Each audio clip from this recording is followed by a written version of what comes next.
Just 2 weeks remain with an entire season at stake.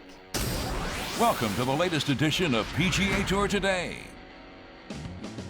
Players have 41 weeks to get themselves inside the top 125 on the money list to secure full status for the 2013 PGA Tour season. As we approach the final 2 weeks of the 2012 season, players on the bubble are scrambling to put forth their best form to avoid losing their cards, and they'll have to begin to make that final push at the McGladrey Classic, where Southern hospitality is not just a suggestion, it's a way of life.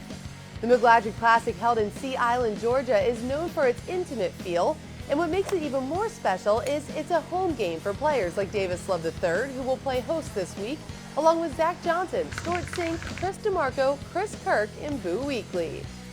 So while those guys enjoy sleeping in their own beds this week, our defending champion Ben Crane will have a different feeling of home. This time last year, Crane held his cell phone on him at all times because he and his wife were expecting the birth of their third child at any moment. After claiming victory over Webb Simpson in a playoff, Crane immediately flew home to be there for the birth of their daughter the very next day. Host Davis Love III will be making his third consecutive start since captaining the U.S. Ryder Cup team, which fell to Europe. Love said that playing is the only time that he can forget about that defeat. Vijay Singh will be making his second start at this event, coming off a solid finish last week at the Fries.com Open, where he finished in the tie for fourth. And then there's John Daly, who will be looking to earn full status on the PGA Tour for the first time since 2006, which is 2 starts to go. So that, of course, brings us to the Bubble Boys. Daly will enter this week in 141st, leaving himself a lot of work to do in Georgia. But here are the guys that will be keeping a very close eye on that ever-changing money list.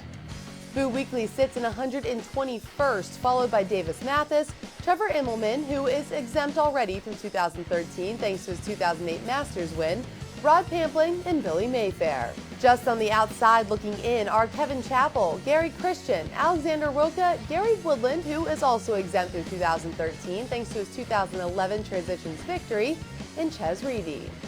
Now for more on what we need to know heading into this week, let's throw out to our guys from SiriusXM PGA Tour Radio. Amanda, the Seaside course here at Sea Island, Georgia, about as linksy as you get on a regular PGA Tour event. Mark Carnevale, you play an awful lot of golf along the ocean, on the Atlantic Ocean. That means one thing, doesn't it? Absolutely. It means that the wind is going to be the key, is how difficult this golf course plays this week.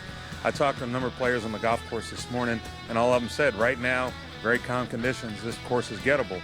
But when the winds come up, the key part is going to be where the holes are located, because there's a lot of roll-off and runoff areas around these greens. So if you short side yourself, you're going to have some problems. Stuart Appleby told me this might be the most interesting and creative short game around the green place you get anywhere on tour. Guys are going to be playing everything from hybrids to flop shots to bump and runs. We're going to see all of that.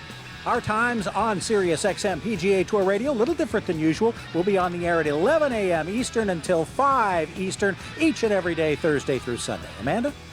Thanks, guys. You can catch live Round 1 action on Golf Channel beginning at 2 p.m. Eastern. And, of course, you can catch everything you need from highlights to the live leaderboard on PGATour.com.